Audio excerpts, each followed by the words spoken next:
ያው እንግዲህ በፍቃዱ ግርማ እባላለሁ። እዚሁ ፒያሳ ነው ተወልጄ ያደግኩት። ከኢትዮጵያ ስንወጣ ህይወትን እንደ አዲስ ነው የምንጀምረው። ብዙ ጊዜ ቤተሰብ ጋር ከሄድክ እና በጣም ናይስ መሆን አለብህ። ምክንያቱም እዛና እዚህ ያለውን አንድ አለ። ለምሳሌ ባለህበት አካባቢ ላይ ማንቸስተር በጣም ፌመስ ነው እና ግን አንተ አርሰናል የሆንክበት ምክንያት በተጫዋች ምክንያት ነው። ሰር አሌክስ ፈርገሰን ደግሞ በዛን ጊዜ ሁሉም ክለቦች ይፈዋቸዋል። ስምንት ክፍል ስገባ ማለት ነው እዛ ፒያሳ ያያል ሙዚቃ ሰራ ነበር።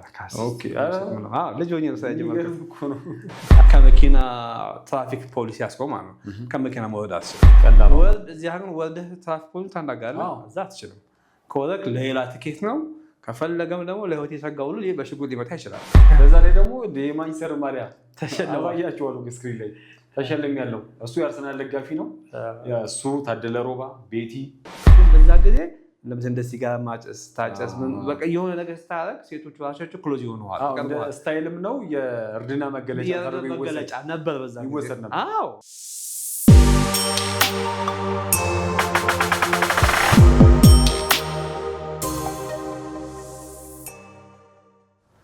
ሰላም ቤተሰቦች እንዴት ናችሁ? እንደተለመደው እንግዲህ አሪፍ ሾው ዛሬ ይኸው በዚህ በአዲሱ ስቱዲዮ ቀረጻ ማካሄድ ጀምረናል ማለት ነው። ዛሬ ደግሞ እንግዳችን ለየት ያለ እንግዳ ነው ይዘን የመጣ ነው ማለት ነው። አንደኛው እንግዳችን እንግዲህ ማን ነው አትሉ? አብራችሁን ስትሆኑ ትመለከታላችሁ ማለት ነው። ከኛ ጋር ስትሆኑ እንግዳችንን የምታየው ይሆናል ማለት ነው። አብራችሁን ስለምትሆኑ ከልብ ነው የምናመሰግነው። በመላው ኢትዮጵያ በመላው ዓለም ሆናችሁ የአሪፍ ሾው ፕሮግራም የምትመለከቱ ሰብስክራይብ የምታደርጉ ሼር ላይ ከምታደርጉ ኮሜንትም ለምጽፉልን ሁሉ ከልብ እናመሰግናለን ማለት ነው። አሪፍ ሾው እንደሚታወቅ በቲክቶክ ልክ እንደዚሁ ደግሞ በዩቲዩብ ላይም አለን ማለት ነው። ቀስ እያለን ደግሞ ሌሎቹንም እንመጣበታለን። እናንተ ግን ስለምታበረታቱን ከኛ ጋር ስለሆናችሁ ከልብ እናመሰግናለን። መልካም መዝናኛ ይሆንላችሁ። እንወዳችኋለን። ዋላ ፒስ።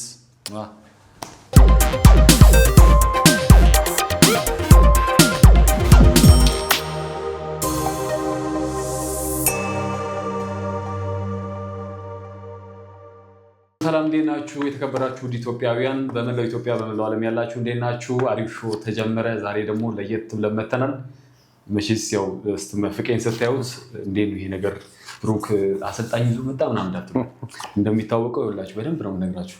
ኢትዮጵያ ላይ መጥቶ የኢትዮጵያን ሕዝብ አጠቃላይ የአርሰናል ደጋፊ ለማድረግ እንግዲህ በጣም ፍቄን እንግዲህ ተከታታይ ጊዜ ምናልባት በበጎ አድራጎት ስራው ላይ 8 ዓመት ድረስ እንግዲህ 8 ዓመታትን ለፍቷል ማለት ነው። 8 ዓመታትን ውጭ ያሉ ኢትዮጵያኖችን ደጋግ ኢትዮጵያኖችን ከነሱ ጋር ገንዘብ በመሰብሰብ እዚህ ላሉ ደግሞ ልክ እንደ ወንድም ካሊድ ፋውንዴሽን የወደቁትን አንሱ ትኩረት ለሴቶችም እንደ መቄዶንያም ሌሎችንም በጎ አድራጎት ላይ መረዳት ያለባቸው ጊዜ ጥሏቸው ግን አሁን ላይ ደግሞ በሰው እጅ ላይ የወደቁትን ወንድም እህቶቻችንን ለመርዳት እናት አባቶቻችንን የሰው ፊት ሳይበግረው ለ8 ዓመታት ደክሟል ማለት ነው። እና ፍቄ ግን ጎን ለጎን ምን ያደርጋል? በጣም ኢንተርቴን ያደርጋል። ኢንተርቴን ሲያደርግ ደግሞ በአርሰናል ምንም አይደራደርም።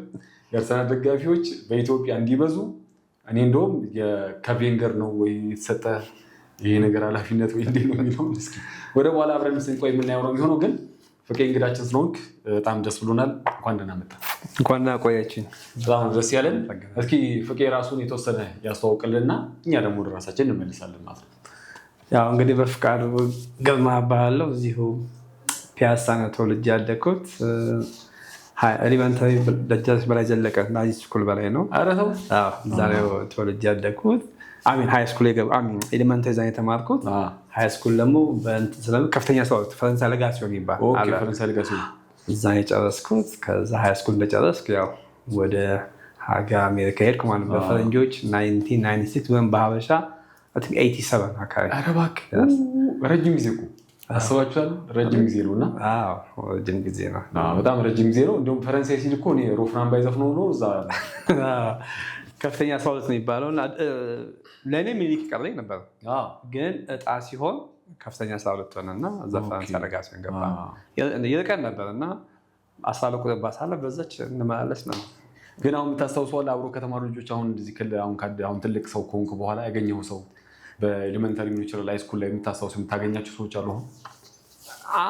ውጭ ነው ወይስ እዚህ ነው? ውጭ ከኔ ጋር 2 ሰዎች አሉ አብረው የተማሩ። እዚህም አልፎ አሉ። እኔ ረስቻቸዋለሁ፣ እነሱ ግን ያቆኛል። በዚህ በሰይፉ ሾም በተለያየ ቦታ በዚህ በአርሰናል ሲል ያው ስለሚያው እነሱ የሚያቆኛል ነገር ረስቻቸዋለሁ። እዚህ ያሉትም ማለት ነው። ግን ያው ኮሚኒኬት የማደርጋቸው አንድ ሁለት ሰው ነው። ቆይ ኦልሞስት 28 ዓመት እኮ ነው ረጅም ጊዜ ከወጣው እና ግን በየዓመቱ እመጣለሁ። ያው የመጀመሪያውን 5 ዓመት ነው ያልመጣሁት። ያው ወደ አሜሪካ ስትኖር እኮ እቺን የመጀመሪያውን 5 ዓመት ሲስተሙን ምናምን የምትማርበት ጊዜ ነው እና ከዛ ከ5 ዓመት በኋላ ነው በቃ በየዓመቱ የሚመጣው ማለት ነው። እንደውም እንደዚህ ካነሳልኝ አይቀር ብዙ ሰው ምን ይላል፣ ያው ወንድም ወይ እህቱ ወይ ጓደኛ ወይ ዘመድ ምናምን ወደ ውጭ ሲሄድ ምንድነው አንዴ ከዚህ እግር ውስጥ ወጣ ነው እንዴ እዛው ዘጋ ነው ጠፋ እና ህይወትን እንደ አዲስ እንደሚጀምር ብዙ ሰው አያስተውለውም። እና ከኢትዮጵያ ስንወጣ ህይወትን እንደ አዲስ ነው የምንጀምረው። ሁሉን ነገር የሀገሩን ባህሉን ህጉን አይደል ምን ሊያደርግ ይችላል አንድ ሰው ከሀገር ሲወጣ። ያው ከዚህ ስትሄድ ብዙ ጊዜ ቤተሰብ ጋር ከሄድክ እና በጣም ናይስ መሆን አለብህ። ምክንያቱም እዛና እዚህ ያለውን አንድ አለ። ለምሳሌ ከቤተሰብ ጋር መሬትም እየተኛ ብዙ ነገር እያደረግ ትኖራለህ። ወደዛ ስትሄድ ወይም ቀደም ብሎ ሄዱ ሰዎች ደግሞ የአሜሪካኑ ሲስተሙን ለምዶ ስለሚቆዩ እዚህ እንደነበረው ማሰብ የለብህም። አንተ ከዚህ ስትሄድ ምንድን ያለህ እንትን ቤተሰቦች ጋር ሆነ ህጎቹን መማር ናይስ ሆነ ማለት ነው። ዲስሪስፔክቱ ምናምን የሚባል የለም። ሬስፔክት ያስፈልጋል። ሲስተሙ የአገው ሲስተም ይለውጣል። ስለዚህ እኔ አባቴ ጋር ሄድኩት።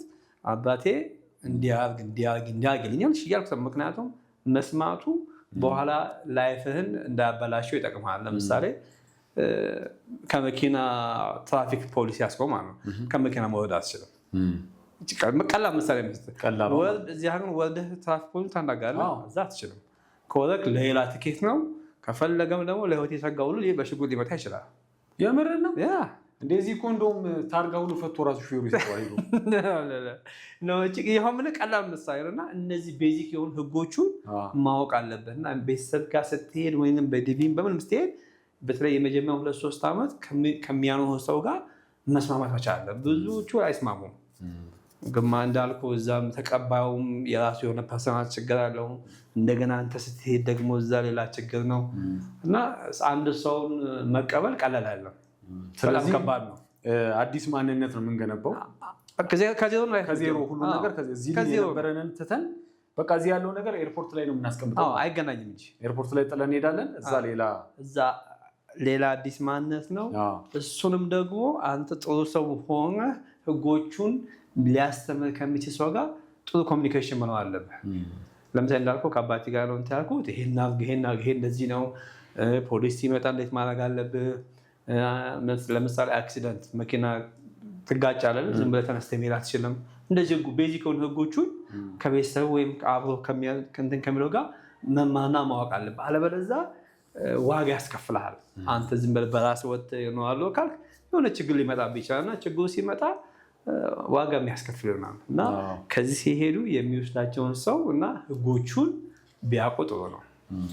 ትልቁ ነገር ይሄ ነው። እንግዲህ ያው በደንብ እንድታውቁት ነው ያነሳነው። እና ምናልባት ፍቄ ያው ብዙዎች እንግዲህ የምናውቀው በበጎ አድራጎት ስራው እናውቀዋለን። እንዲሁም ደግሞ የአርሰናል ደጋፊ ነው። የአርሰናል ደጋፊ በኢትዮጵያ ደግሞ በማብዛት ያው እንግዲህ ቀዳሚ ከሚባሉት መካከል እንደው ሌሎች እንኳን እንጥቀስ ካለን ያው ታዴን ታውቁታላችሁ። ታደለ ሮባ አለ፣ ሰይፉ ራሱ አለ። ሰይፉ ራሱ ዋነኛው ነው። እና ግን ፍቄ ደግሞ ያው ትልቁን ድርሻ ትልቁን ነገር ይዞ እያደረገ ያለው በጎ አድራጎት ነው። እና እኔ እንደውም በዚህ አጋጣሚ ፍቄ በጎ አድራጎት ለመስራት ምንድን ነው ያነሳሳ? የመጀመሪያው ነገር ትልቁ ነገር አሁን ይህንን ስንል በኢትዮጵያም ሆነ በሌላም ዓለም ላይ የሚኖር ማንኛውም ሰው በጎ አድራጎት ሲያስብ ከሰው ገንዘብ ጠይቆ ነው። የሰው ፊት ደግሞ ከባድ ነው እና ይህንን ተከታታይ 8 ዓመታት አድርገዋል። እንግዲህ ከተሳሳትኩኝ ቁጥር ምናልባት ሊታረም ይችላል። ግን እስኪ የመጀመሪያ መነሻ የሆነ ይህንን ሀሳብ ተግባራዊ ለማድረግ መነሻ የሆነ ነገር ምንድን ነው?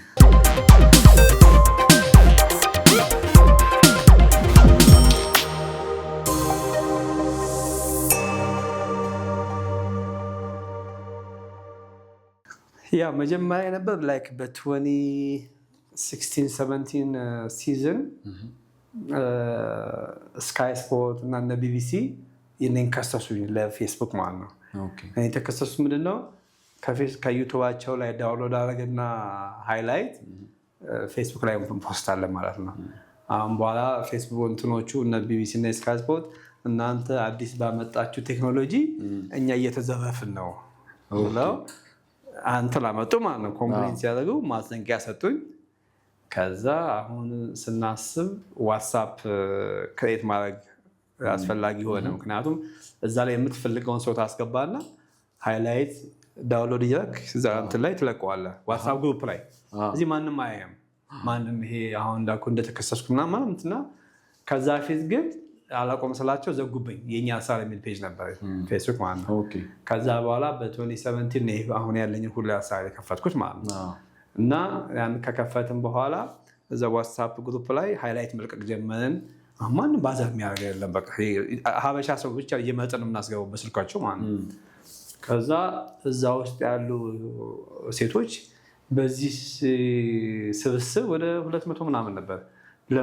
አትሊስት በጎ አድራጎት አንሰራም፣ ሴቶች ናቸው አክቹዋሊ ፕላኑ የሚያመጡት። እና እንደ ደፍተር ምናምን እየገዛ ለምን አንሰጥም እንደዚህ ሎው ኢንካም ለሆኑ ተማሪዎች ሲሉ ጊዜ አይ በቃ እንደዛ ካላችሁማ ጥሩ አልኩኝና እነሱም ተነጋግረው ነው ወደ እኔ ያመጡት። እኔ ምክንያቱም አሜሪካ ስለምኖር ምናልባት ሰዎች ሊታመን ይችላል ብለው እና ሲለው እኔ ደስ ፋይን አልኳቸው፣ ችግር የለም አለ። ከዛ ለመጀመሪያ ጊዜ 65,000 ብር ሰበሰብን። በዶላር ነው በኢትዮጵያ ብር እና አረብ ሀገር ካሉ ሰዎቻችን ነው የሰበሰቡ። ዳላስም አልነበረም እዛን ጊዜ። ከዛ ያንን ይዘን መጣንና እዚህ ለቢኒ እንትን ስለው እና በፌስቡክ እንደሰበሰብኩኝ ስነግረው በጣም ሰርፕራይዝ ሆነ። ስንት ሰው የሚባላበት ምናምን ላይ በጎ አድራጎት ይሄማ ለሰይፉ ተነግሮ እንትን ቢላል በሬዲዮ ያው ታዲያስ አዲስ ላይ ማለት ነው። እና ደወለትና እንደዚህ እንደዚህ የሚባል ልጅ ያለ ሲባል ያው አምጡ ታውቀዋለሁ አለ። እነዛ እንግዲህ እኔን አያውቁኝም።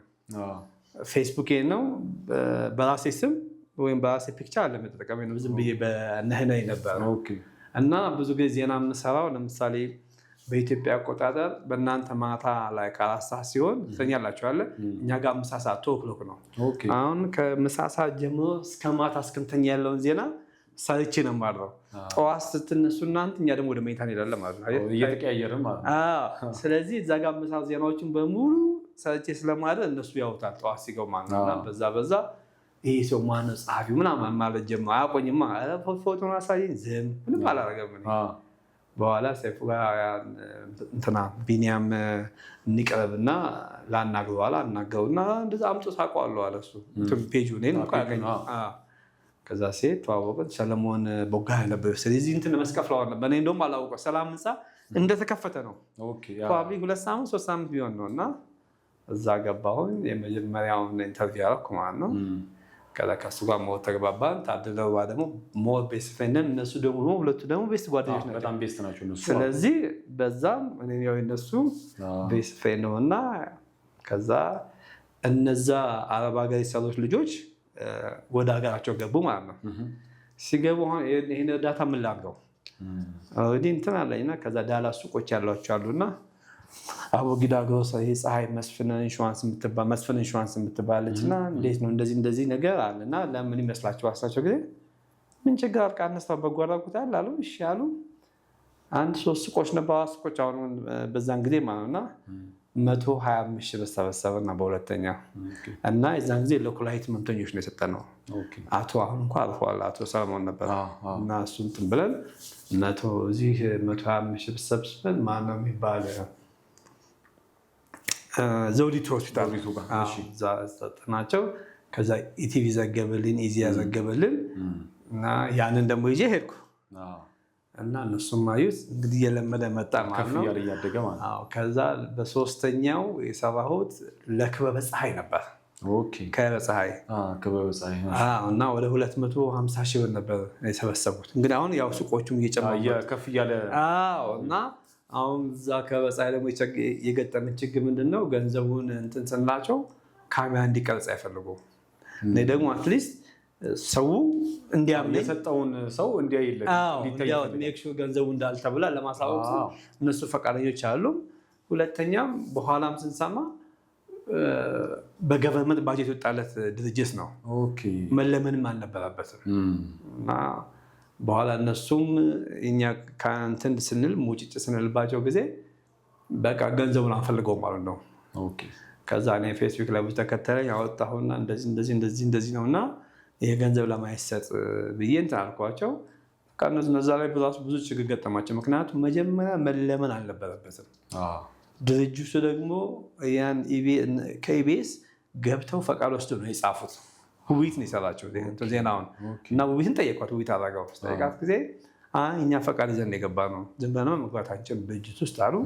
ብቻ መለመን አልነበረበትም። ሰንበዲ መጀመሪያ የጠፋው ባጀት አለው ምን ያለው ነው። ከዛ ፌስቡክ ላይ ወጣ ነው ያው ብዙ ታውቀዋለች ምርጥ ሌባ ምናምን ሁሉ ብቻ ጎድለና ቮት አድርጎና ሲባል ቮት ሲደረግ የወደቁትን አንሱ። የወደቁትን አንሱ የእነሱ የሚል በዛ ማለት ነው። ዛሬ እነሱ ጋር ደግሞ ቢገርምህ 50 ኪሎ ጤፍ ነበር ይቀራቸው። ምንም ነገር አልነበራቸው። በቃ መጨረሻው ታይም ላይ ማለት አልነበራቸው። ከዛ እንደገና አሁን ታደለ ምን አለኝ እነዚህ ምንም ነገር ስለሌላቸው መርካቶ ሄደ። እኔ ሰው እንትላ እንዴት ነው መርካቶ የሚሄደው በዛ ሰዓት ምንም ካሽ ከሰጠን ነው።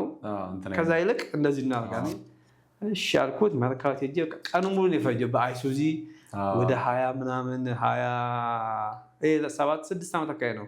20 ኩንታል አካባቢ ምንድነው ጤፍ፣ ይሄ ምስር በቃ ከ250 ሺህ 20 ሺህ አካባቢ የተመለሰው በሙሉ በሁለት አይሱዚ ጭነን ማለት ነው። የሚያስፈልጋቸው ነገር ተገዝተዋል እና ለእኔ በጣም ድካም ነበር። ቀኑ ሙሉ ነው ያለኝ በጣም ነበር። ከዛ እሱን አድርገን እዛ ሄድን ማለት ነው።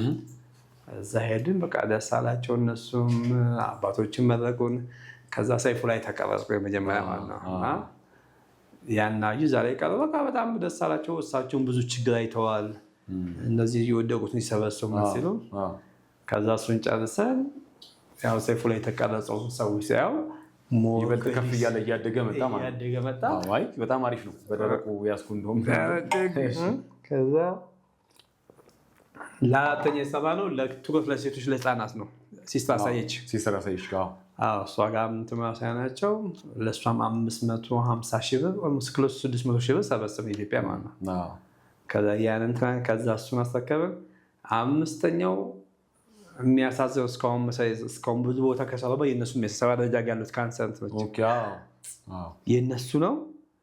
እኛም እስካሁን የሞለ ቤት የኮራንበት ስራ እሱ ነው። ለምን ብትለኝ እኛ 1.2 ሚሊዮን ምናምን ነው ሰበሰብነው እና ያንን ስናደርግ እና ሰይፉ ላይ ከቀረበ በኋላ እኛ እዚህ ቁጭ ብለን እንዴት ነው እናንተ ከዳላስ ቴክሳስ መጥተው የሚረዷችሁ በማለት ህዝቡ እስካሁን ድረስ ነው የምልህ የሆነ ፕሮግራም ስትሄድ አትሊስት ከ30 ቀን በፊት መያዝ አለዛ በሊስት ተጽፈዋል። ዛሬ ካላንዳር አለ ከሌ ፉል ነው ስኬጁል ካልተደረገ ዝም ብሎ እንደቤቱ መግባት አይቻልም። እና የሰይፉ ሾው የኛ እንትን እነሱን ሀያ አደረጋቸው እና የኛ ፐርፐዙ ዋናው ነገር ምንድነው ችግር እንዳለ ለሰው ማሳወቅ ነው።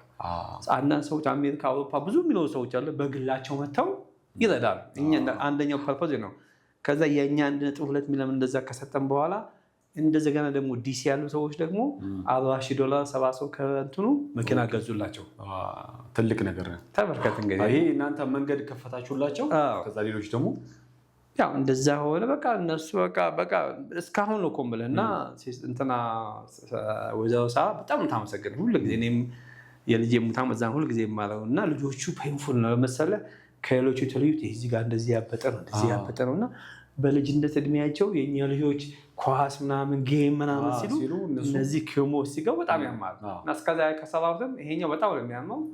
ከዛ ያው ቀጣዩ ሰሊሆም ነው። ሰሊሆም እንትና ያው በዛ ጊዜ ሀዘን ገጥሞኝ ነበር እንደ ቤት ያስረከቡ ለሱ ደግሞ ወደ 2.5 ሚሊዮን የሰበሰበው አካባቢ። በነገራችን ላይ እስካሁን ስትነግረኝ ከፍ እያለ ነው ቁጥሩ። ከፍ እያለ ነው የሚሄደው። እነሱም ያን አስረከቡ። ከዛ ባለፈው አመት እንደዚህ ወደ 2.5 ሚሊዮን አምጥተዋል። ኦቲዝም እናቶችና ለመቄዶንያ ስፕሊት አደረግናቸው። መቄዶንያ ሜምበር ላስት ይር አሁን ዘንድሮ ደግሞ 2.3 አካባቢ ነው የመጣው። ኦልሞስት 2.4 ነው። 1 ስለ እናት ግማሹን ወሰዱ፣ ወንድም ካልፋውን ግማሹን ወሰዱ። እንደውም የወንድም ካል ፋውንዴሽን ላይ አንተም ነበርክ። እንዴ የወንድም ካሊድ ጋርማ እኔም ነበርኩኝ። በዛ ላይ ደግሞ የማንቸስተር ማሊያ ተሸለማያቸዋለሁ ስክሪን ላይ ተሸለም ያለው እሱ የአርሰናል ደጋፊ ነው።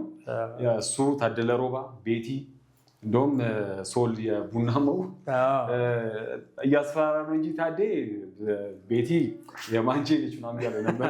ሰንቀለታ አሪፍ ጊዜ ነው ያሳለፍነው ወንድም ካሊድ ጋር። እውነት ለመናገር ከካሳንቺስ ጁፒተር ሆቴል ቀጥታ የ6ኛ ፖሊስ ጣቢያ መውጫ ጋር አሪፍ ፕሌስ አግኝቷል። ቆንጆ ቦታ ነው ያገኘውና እዛ ጋር ወንድም ካሊድ ብዙ ወንድም እህቶቻችንን እየደገፈ እያኖረ ነው የሚገኘውና ሁላችሁም ሂዱ። እንደውም የዛን ቀን ስንሄድኛ ያየሁት አንደኛው ነገር በቅርብ የተወለደች አንድ ሕፃን ልጅ ተመልክቼ ነበርና በጣም ደስ ይላል። እንደምታዩት እዛ ቦታ ላይ ልጆች ብዙ ወጪ አላቸው አድገው በራሳቸው እስኪችሉ ድረስ ምግቡ እንዳለ ሆኖ ግን የሚጸዳዱበት የሚጠቃቀሟቸው እያንዳንዱ ነገሮች ገንዘብ ናቸውና ወንድም ካሊድን በዚህ አጋጣሚ ሁላችሁም እየሄዳችሁ የተለያዩ ዝግጅቶቻችሁን ሰርግም ሊሆን ይችላል፣ ሽምግልናችሁ ሊሆን ይችላል፣ ልደት ሊሆን ይችላል፣ የተለያዩ ፕሮግራሞችን ሄዳችሁ ከወንድም ካሊድ ጋር ተነጋግራችሁ እኛ እዚህ አድራሻ እናስቀምጥላችኋለን በኋላ ላይ ማለት ነው። ብትሄዱ ደስ ይለናል። እኔ በጣም ካየኋቸው እስከዛሬ ሙዳይንም አይቻለው፣ መቄዶንያንም እንደዚሁ የወደቁትን አንሶ ሲስተር አሳየኝ፣ የትኩረት ለሴቶችና ለህፃናት እነዚህ ሌሎችንም ሄደን አይተን ነበረ። የወንድም ካሊድ ጋር ስንሄድ የነበረው መነሻ የነበረውን ሀሳብ የተወሰነ መረጃው ስለነበረኝ ደስ የሚልና በዛች ፕሌስ ውስጥ ግን ብዙ ሰው ነው ያለው።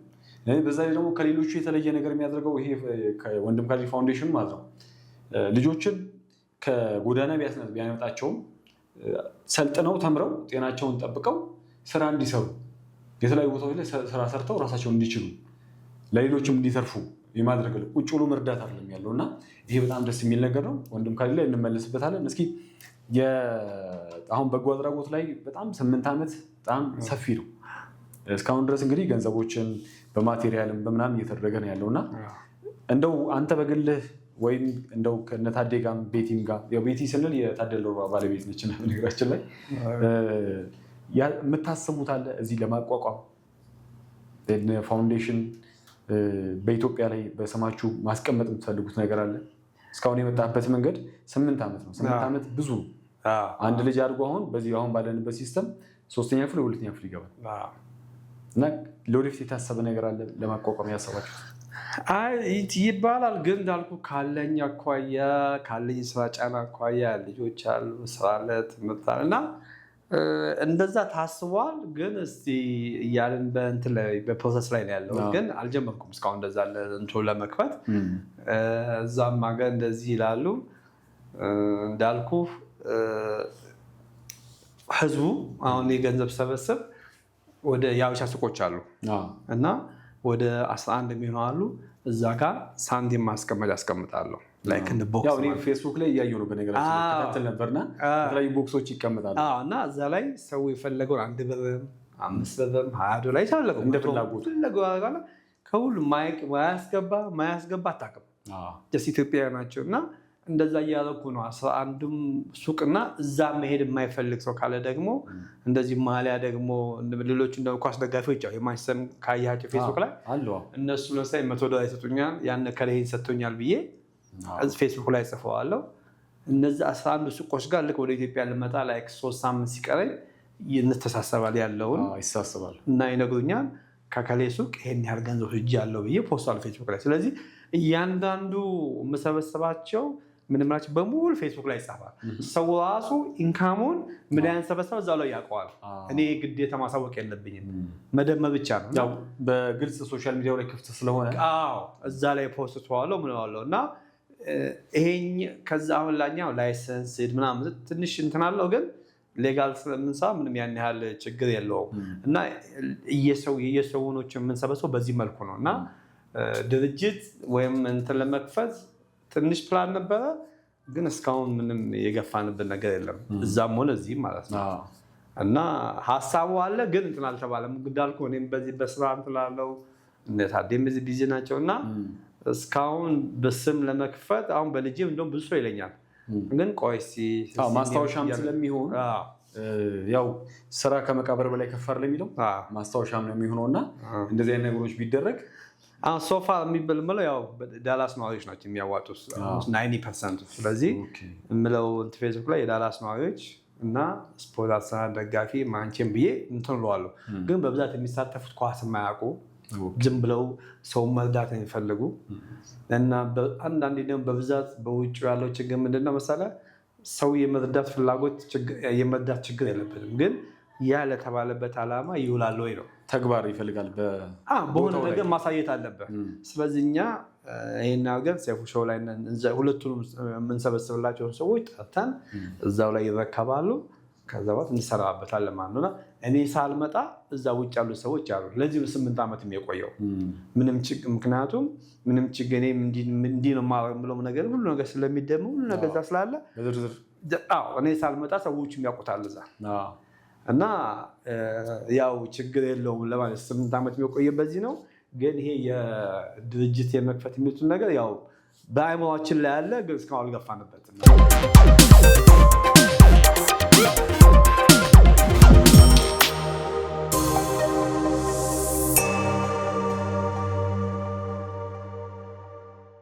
አይ መልካም። በዚህ አጋጣሚ ደግሞ ሴፉ ሾውን ከልብ ነው የምናመሰግነው። ምክንያቱም እንደዚህ በጎ ዓላማ ላይ ሰዎችን በጎ ነገር ያደርጋል።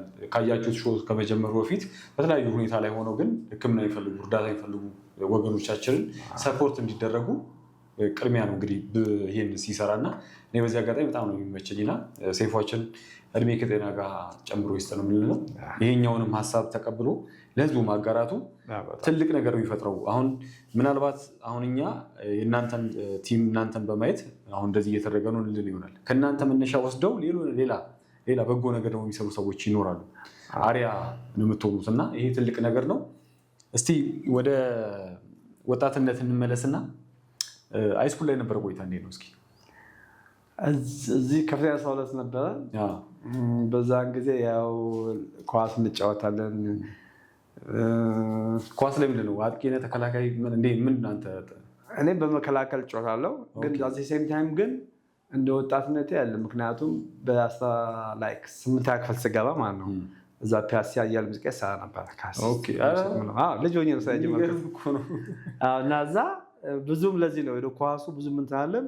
ግን ምንድነው ካሴት ማምጣት አምጥቶ መሸጥ በወር 30 ብር ይከፈለኝ ነበረ። ክፍሏና ጽዳ ነበረ ዋናውን ሰው የሚገባበት እና ከ8ኛ ክፍል ጀምረ ነው እስከ አሜሪካ እስከሄድ ድረስ 4 ዓመት ሰራ ነበር። ያው ፒያሳ ማለት ነው። እኔ ያው እንግዲህ ትልቁ ሜሞሪያሌ ፒያሳ ላይ ነው። ምናልባት የምታስታውሱ እንደው በትንሹ ከ2003 በእኛ ጀምሮ እስቲ ነው አስቡት። እኔ ፒያሳ ብዙ መሰረቶች አሉኝ፣ ብዙ ነገሮችን ያገኘሁት ፒያሳ ነው እና የፒያሳ ህዝብ በዚህ አጋጣሚ በጣም ነው የማመሰግናቸው፣ በጣም ነው የምወዳቸው። የኪነ ጥበብ ሰው እዛ ትንሹም ትልቁ ተከባብሮ እኩል የሚኖርበት ነው።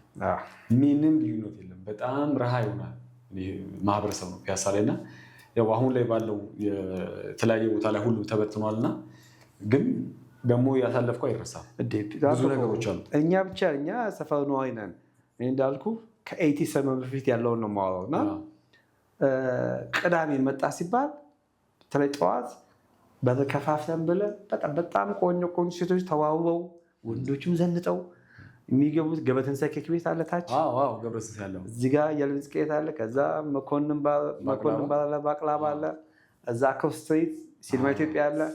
በኋላ ሲኒማ ኢትዮጵያ ተቃጥሏል ግን እሱ እና ሞር ላይፉ የብዙዎቹ እዛ ነው። ብዙዎቹ እንደውም የፍቅር ግንኙነት ራሱ የሚጀምሩት እኛ ጋር መጣው። ምክንያቱም ፊልም ያለው እኛ ጋር ነው።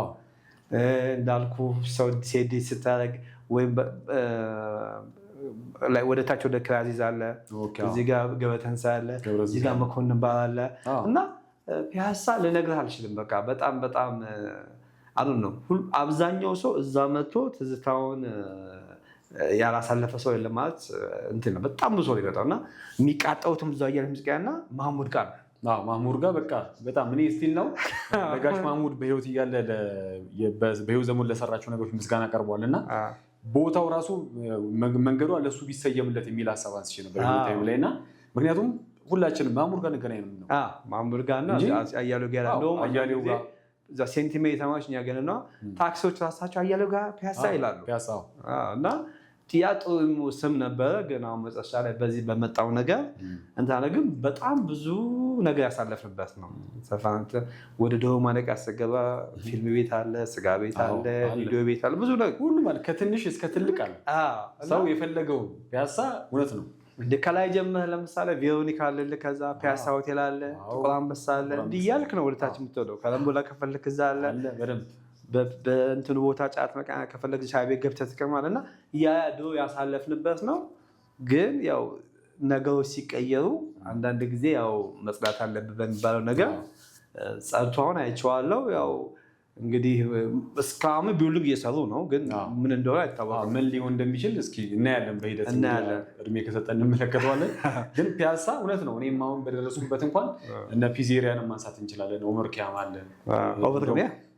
በጣም የሚገርም ነበረ። በጣይቱ በኩል ደግሞ ትግራይ ሆቴል አሉ፣ ትግራይ ሆቴል አለ፣ አቢሲኒያ ምናምን የሚባሉ ነበሩና አሁን እነሱ ስቲል ነው። በጣይቱ በኩል ስቲል ነው አሉ አልተነኩም። እና ክለቦችም አሉ። ሌላ የረሳሁት ቅድም የትም ቦታ ከየትም ቦታ መጥተው ክለብ የነበረው ከኛ ሙዚቃየት ወደታች ወርደህ ቬኑስ እና ይርጋለም ጎን ለጎን ነበሩ እስከሚፈነዳበት ድረስ ማለት እና በቃ የትም ቦታ ሄደው መጥቶ ክለብ የሚገቡት እኛ ጋር። ለዚህ ነው ፒያሳ ብዙ ሰዎች የትም ፈረንሳይ ይኖር ሌላም ቦታ ይኖር ማታ መጥተው እንጆ የሚያደርጉት እኛ ጋር ነው። ፒያሳ ነው። ፒያሳ ብዙ ነገር ብዙ ነገር ያው እንግዲህ እንደተመለከታችሁ ስለ ፒያሳ የተወሰነች ነገር ወደኋላ ትውስታ ካላችሁ እንግዲህ እዚህ በሀገር ውስጥ ሆነ በውጭ ያላችሁ ካላችሁ ፒያሳን ታውቁታላችሁ። እኛ ለእናንተ ልናስረዳ ሳይሆን ግን ፒያሳ ትዝታ አለ። ፍቄም እንደምታውቁት እንግዲህ ፍቄ ያርሰናሉ ፒያሳ ላይ ተወልዷል። ፒያሳን ብዙ ነገሮችን የተወሰነ አሳልፏል። ግን አሁን ቀጥታ እስኪ እንደው ወደዛ ወደ ውጭ ከመውጣታችን በፊት ፒያሳ ላይ ስትኖር፣ ያው ፒያሳ በጣም የአራዶች መንደር ነው። ሀብታሙ መሀል ላይም ድሃውም የድሃው የሚኖርበት ነው እና በዓላት ሲመጣ ሁሉም እኩል ነው።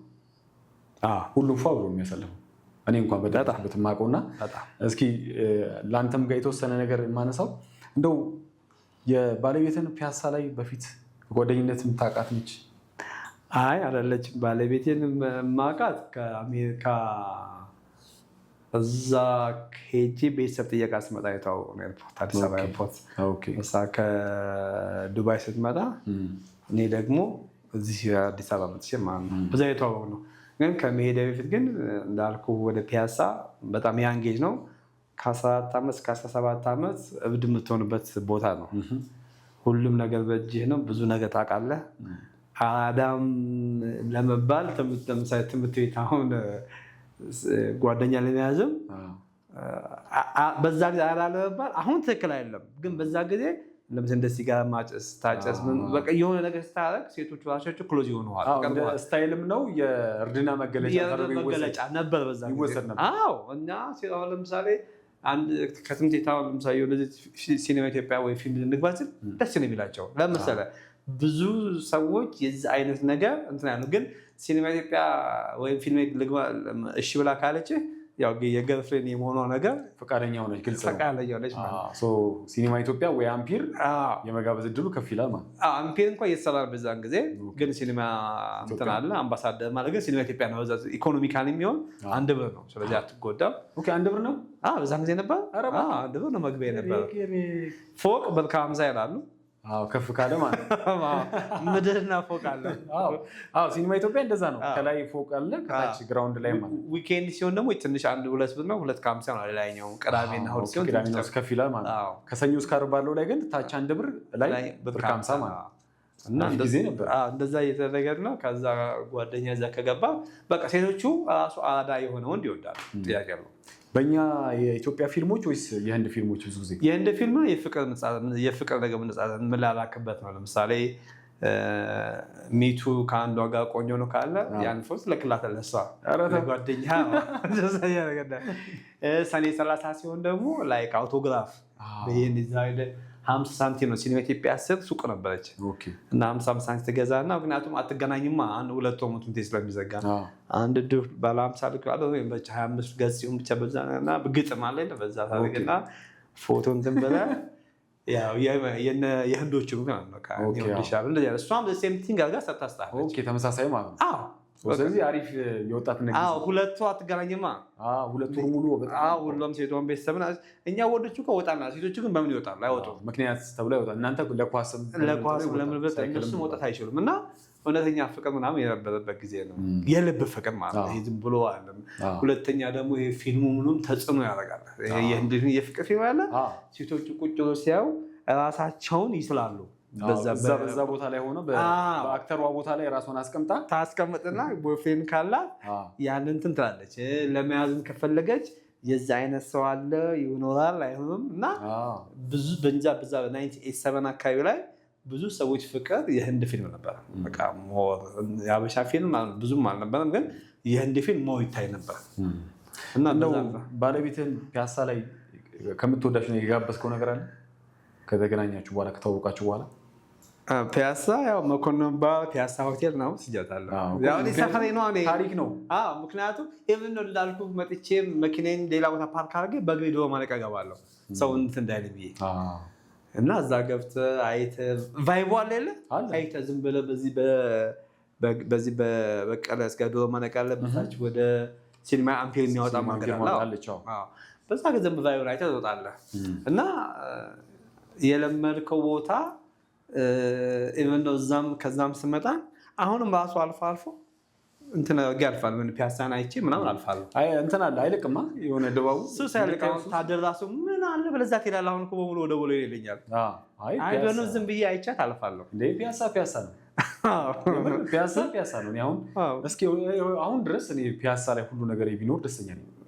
አሁን ተገንብተው ምን እንደሚሆን አናውቅም እንጂ ሰዎች የሚኖሩበት ኦፖርቹኒቲ ከተመቻቸ ፒያሳ ላይ ቢኖር ቤት ለምሳሌ በቃ እንደ ኒውዮርክ ሲቲ በለው። አሁን ኒውዮርክ ሲቲ ከተማው ላይ እንደዚህ ተገፋፋ ነው የምትሄደው። ፒያሳም እንደዛ ነው። ኧረ ተው ኒውዮርክ እንደዛ ነው። ኒውዮርክ እንደዛ ነው። ምክንያቱም ከተማው በጣም ዳውንታውን ብዙ ስራው ይሰራል። ብዙ ቢዝነሶች እዛው ነው ያሉት። ስለዚህ ለመኪና አይፈልጉም። ፓርኪንግ ውድ ነው። ስለዚህ እና ልክ ኒውዮርክ እና አዲስ አበባ ሴም ታደርጋቸዋለህ። ፒያሳ ጋር ስትሄድ አሁን ሰው ሳይነካ አታልፍም። እንደዛ ነበር እና ያን ስታይ ያን የኒውዮርክ ውስጥ ከዚህ ጋር ስታስተያየው አይሰፋ አሁን ባዶ ወና ነው። ምንም ነገር የለውም። አሁንማ ምን አለው በፊት ላይ ነበረ። በተለይ ልክ ጠዋት እስከ 4 ሰዓት ያለው ድባብ ከ10 ሰዓት እስከ 12 ሰዓት ተኩል ላይ እስከ 11 ሰዓት ያለው ድባብ በጣም የሚገርም ነው። በቃ የነበረው ፒያሳ ላይ ያለው ድባብ እና በተለይ ደግሞ ቅዳሜና እሑድ በቃ ሰርግ በሉት ፒያሳ ላይ ቅዳሜና እሑድ በተለይ አሁን የኢትዮጵያ ፊልሞች መሰራት ከጀመሩ በኋላ ቅዳሜና እሑድ አዳዲስ ፊልሞች የምናስመርቅበት ነው። በዚህ ሲኒማ ኢትዮጵያ እንደዚህ ተሰልፈው ነው። በዛ በኩል ሲኒማ አምፒር ጋር ልክ እንደዚሁ አድርገን በደንብ ነበር የሚሰራው። እኔ በግሌ ብዙ ላይፎች አሉ። በተለይ ገብረትንሳኤ ደግሞ በቃ የሆነ አንድ ዳቦ አለ በቃ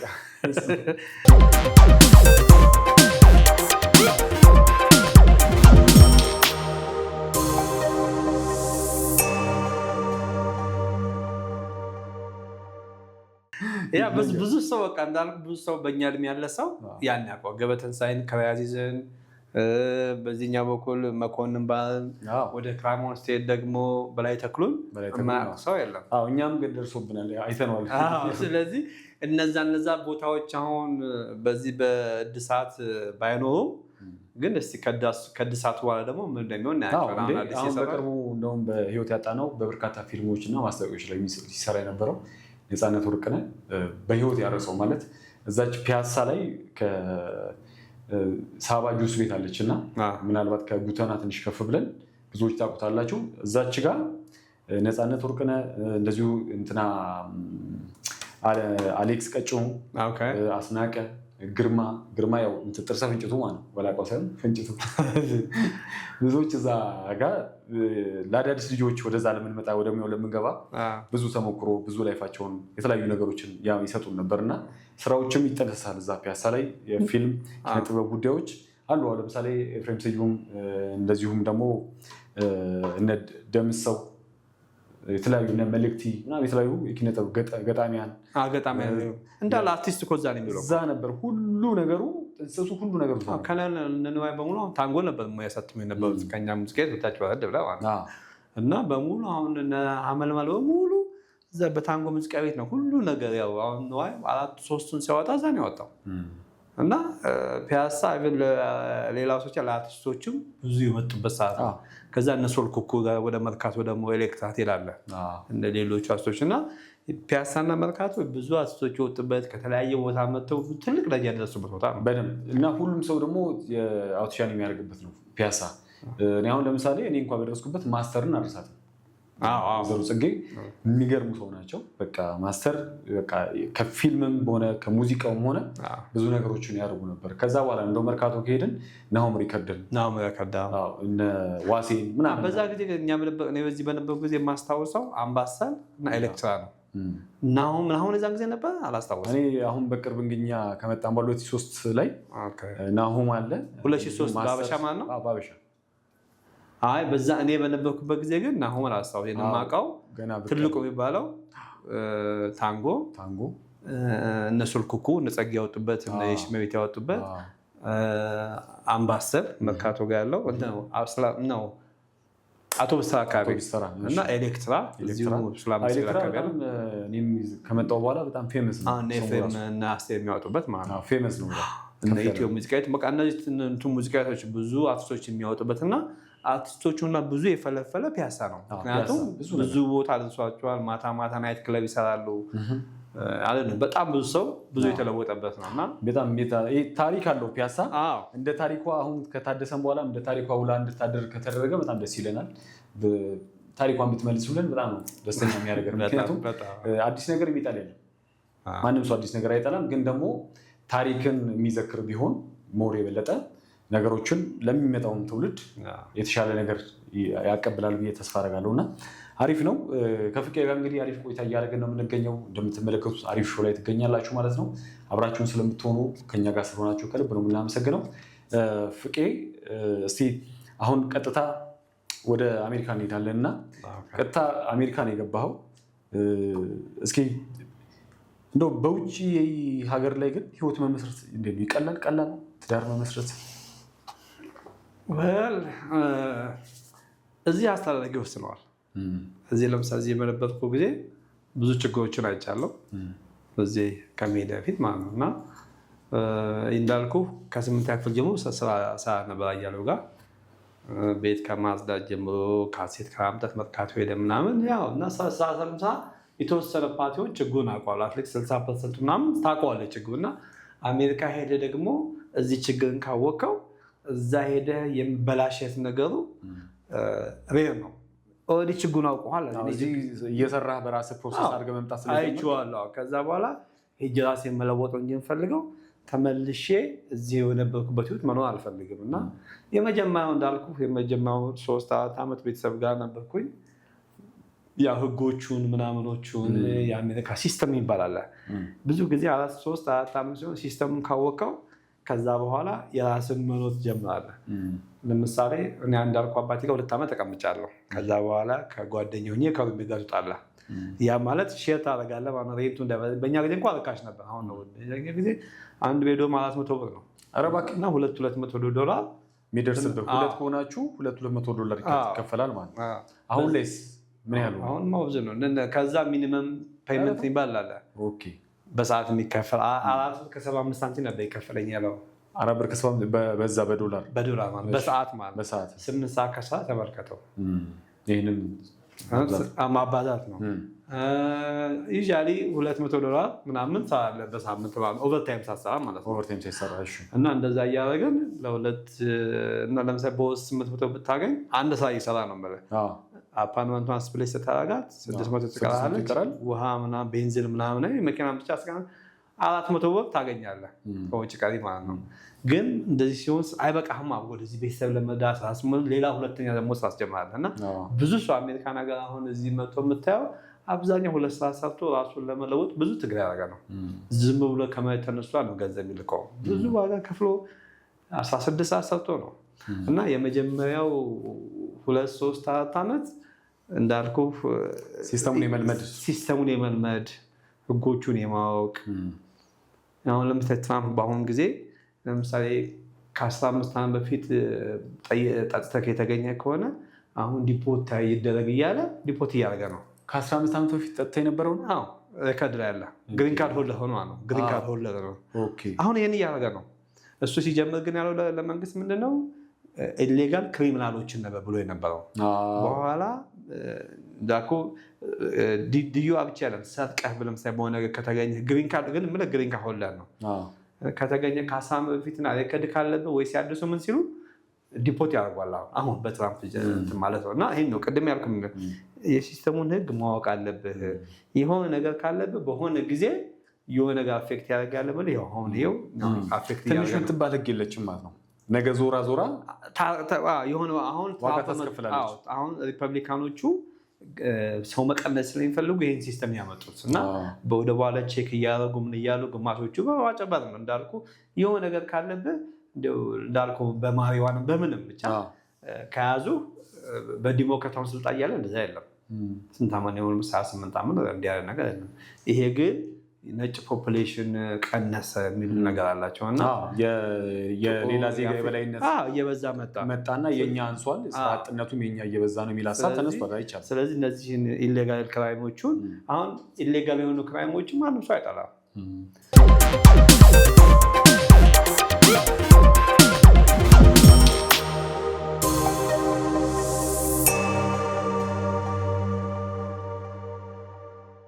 ግን በዛ ውስጥ አስታኮ ማን ሄዱ የሚለው ነገር ማጥራት አስፈላጊ ነው። እኔ በነገራችን ላይ በዚህ አጋጣሚ በእኛ ሀገር ላይ የተለያዩ ጎዳናዎች ላይ የተቸገሩ ሰዎች ጎዳና ተዳዳሪዎች አሉ። በእኛ ሀገር ላይ እንደው ካነሳ ነው አንተም እየኖርክበት ስለሆነ 28 ዓመት ቀልድ አይደለም። የፈረንጁ የራሱ ዜጋው ጎዳና ተዳዳሪ ሆኖ ነዋሪ አለ እዛ አለ እና አንዳንድ ጊዜ ምን ያደርገው መሰለህ? ለምሳሌ የሆነ የድራግ ሱስ ሲሆንብህ ምን ሲሆንብህ ማገገሚያ ቦታ አለ። ማገገሚያ ቦታ ትገባለህ፣ ያስገባዋል። እሱ ማገገሚያ ቦታ ሆነ ደግሞ የማገገሚያው ህጎች አሉ። እነዛን ማክበር መቻል አለብህ። ለምሳሌ ማገገሚያ ውስጥ ማጨስ አትችልም፣ መውጣት አትችልም ከተባልክ መውጣት አትችልም። ግን አንዳንዱ እነዛን እየሰበረ ያስቸግራቸዋል። ለምሳሌ ወይ ሰራተኛውን ይመታል ባል ነገር እንደዛ ሲሆን መጨረሻ ላይ እነሱ ከዛ ከካምፓስ ወጥተዋል። ሲያስወጡ መንገድ ላይ ተቋም ትለምናለህ። ስለዚህ ጥቁሩን ብቻ ወይ ደግሞ ኢትዮጵያ ብቻ ሳይሆን የእነሱም ሀገር ዜጋ አለ። አበሻ ብዙ የለም። አበሻ ብዙ የለም። ተመስገን። አበሻ ብዙ የለም። እዚህ ብዙ ጊዜ አንዳንድ ሀሳቦች ይነሳሉ። ለምንድነው በጎዳና ላይ አዲስ አበባ ላይ እያቆሸሹ ነው? አዲስ አበባ ላይ እንደዚህ ችግረኛ መብዛት የለበትም። እንደዚህ አይነት ነገሮች ይነሳሉ እና የሆነ ሰብሰብ አድርገን የሆነ ቦታ ላይ አድርገናቸዋል ይባላል። ግን መልሶ ደግሞ ፈልቶ የበለጠ ይበዛል። ልክ በተወሰደ ቁጥር ሌላ ነው የሚመጣው እና ሌላው ዓለም ላይ ግን እንደዚህ አይነት ነገሮች የሚል ሀሳብ ይነሳል። አሉ ግን እንዳልኩ አበሻው አሉ ነው እንዴት አድርገው እንደሚያወጣ አበሻው በጣም ለፍቶ የሚለው ደክሞ የሚለው ሰው ነው። እዚህ አሁን በሙሉ ዝመቱ የሚረዳው ውጭ ሀገር ባለው ቤተሰብ ነው።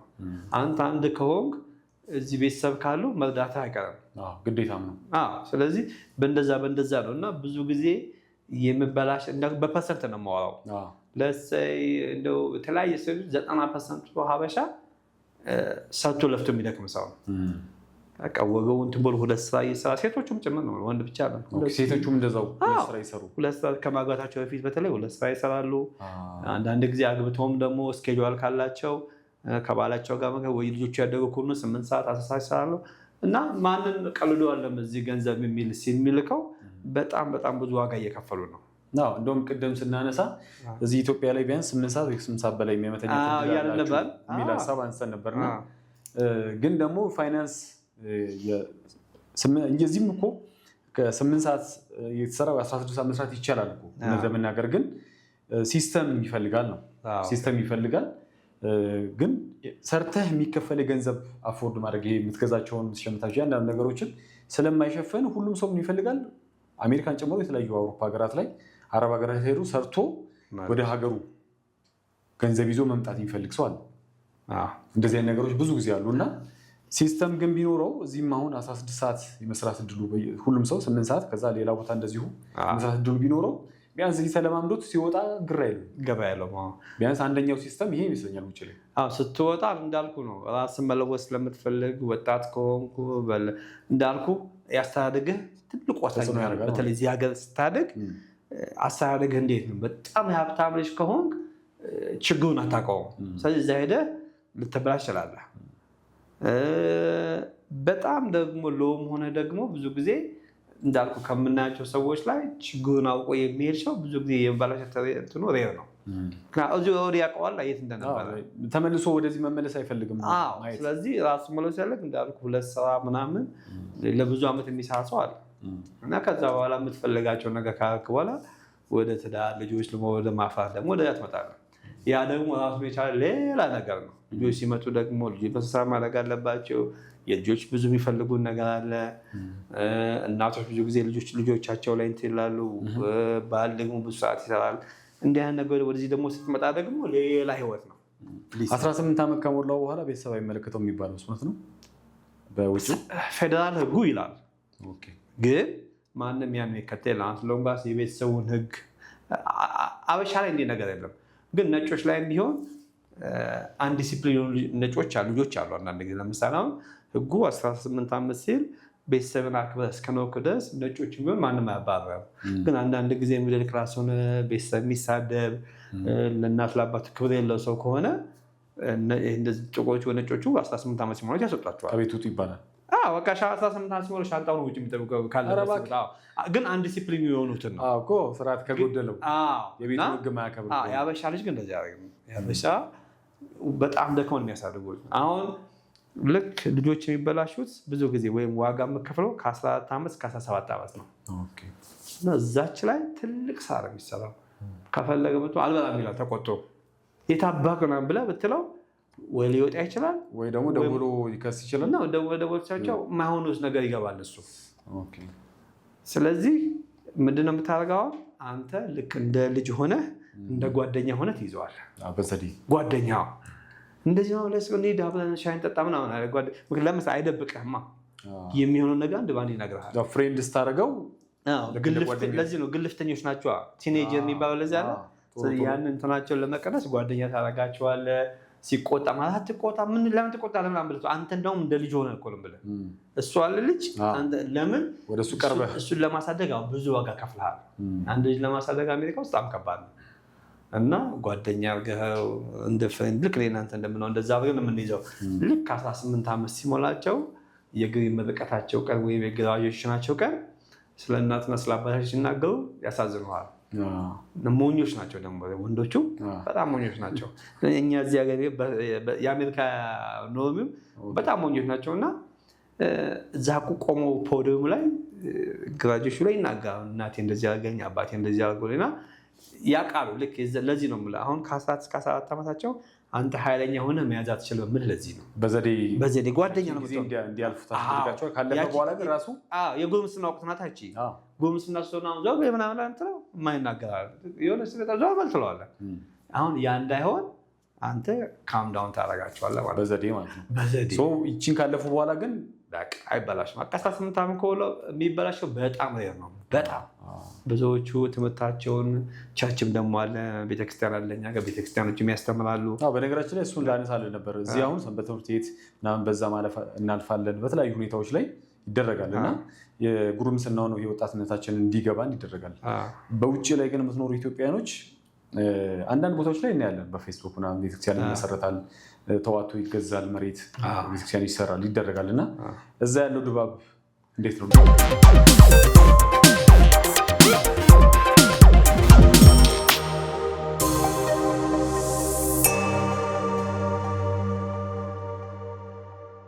እኛ ጋርም ከ7 ወደ 8 ቤተክርስቲያን አለ እና ሁሉም ቤተክርስቲያኖች እናንተ አካባቢ ዳላስ ውስጥ ስንት ወደ 7-8 ቤተክርስቲያን አለ። ብዙ እኮ ስላሴ አለ፣ ተክለ ሃይማኖት አለ፣ ብዙ አለ። ሚካኤል አለ፣ እኛ የምንኮሚኒቲበት ሚካኤል ነው እና ብዙ አለ። ወደ 6 ምናምን የሚሆኑ ቤተክርስቲያኖች አሉ እና ሁሉም ደግሞ ልጆች ላይ ይሰራሉ። ምክንያቱም ተተኪው ስለሆነ ልጆች ላይ ይሰራሉ። በተለይ ከ15 ዓመት በፊት የነበረውና አሁን አንድ አይደለም። አሁን በጣም ብዙ አባቶች አሉ።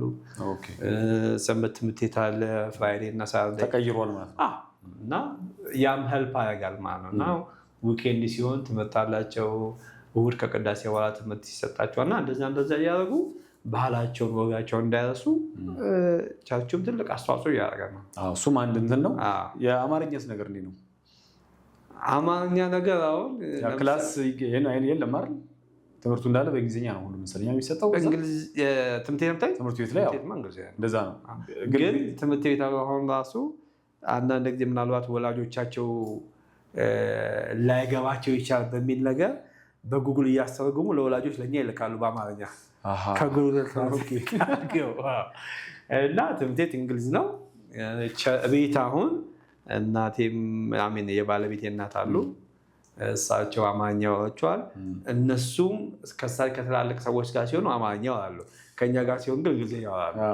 በእንግሊዝኛ የመልሱት የባለቤቴ እናት ሁለቱም ልጆች አሁን በአማርኛ ነው የሚያወራቸው። በአማርኛ ያወራሉ፣ በአማርኛ መልሱላቸው። ማየ እንደዚህ ምናምን ይላሉ። ሰማቸዋል። ልክ እኔ ጋር ወይ እናቷቸው ጋር ሲመጡ በእንግሊዝኛ የሚያወሩ ይቀይሩታል ማለት እና መቻል ይችላሉ። ግን እንዳልኩ ትልቅ ሰው ሲሆኑ ያው ላለመዳፈር ይሁን ወይም እንግሊዝኛ ስለማችል ስለሚያውቁት የመረዳት ነገር አለው እና አንድ ጊዜ እንደውም የኔ ሴቷ ልጅ ወደ ትምህርት ቤት ስትሄድ የሆነች ሴት ትመታታለች ወደ ኋላ ስትወጣ ማለት ነው። እና ትመጣትና አሁን ለእናቷ ትደውልና በእንግሊዝኛ ብታወራ እንትን ትላለች እና በአማርኛ ተዋራታለች ማለት ነው። አሁን ባለቤቴ ግራ ገባት። ቃል ኪዳን ናት ወይስ ጓደኛዬ ናት? ጓደኛዬ ናት። ምክንያቱም እንደዚህ በአማርኛ እሷ ሰምታት አታውቅም እና እሷ በአማርኛ የምታወጣው ኤክስፕሌን የምታደርግላት እኔ አይደለሁም። እንደዚህ ሲሄድ እሷ ወደኋላ መታች እያይ በአማርኛ የምታወጣው ነው። ገርሟታል። ለምን ቃል ኪዳን ነሽ ወይስ አለች ሌላ ጓደኛዋ። ያ ምንድነው በእንግሊዝኛ ስታወራ እነሱ እንዳይሰሟት ነው። እና ለዚህ መጀመሪያ ጊዜ እናቷ እንደዚህ ፊስተዋ ነገር ይችላል እና በራሴ በጣም ሰርፕራይዝ ነው እኮ እንዴ ያስገርማል። አንተ ያልጠበቅከው አንተ የምታውቀው በሌላ አስታስረዳት። እናቷ ግን ልጅ ነጯ ሴትዮ በእንግሊዝኛ ስታወራ እንዳሰማት ነው ለእናቷ በአማርኛ የምትረጋው። ግን ከእናቷ ጋር እንደዛ በአማርኛ ወጣ አታውቅም። አይገርምም? ግን ይሄ በጣም የተለየ ነው። ብዙ ጊዜ ያው ልዩነት ይኖራል። ግን ደግሞ አሁን ይሄ ብልጥ መሆኗን የሚያሳየው ይዛለች፣ የራሷን ባህሏን ታውቃለች። ካልቸሯን በእንግሊዝኛ ካወራች ልትሰማባት ነው። ስለዚህ አትሊስት በአማርኛ አውርታ አስረድታ እናቷ አስረዳች። ግን እናትየው ኮንፊውዝድ ሆነች። እንዴ አውርታ ታጠቅም በጣም እንትን ይላል ፍቄ፣ በጣም ይለያል።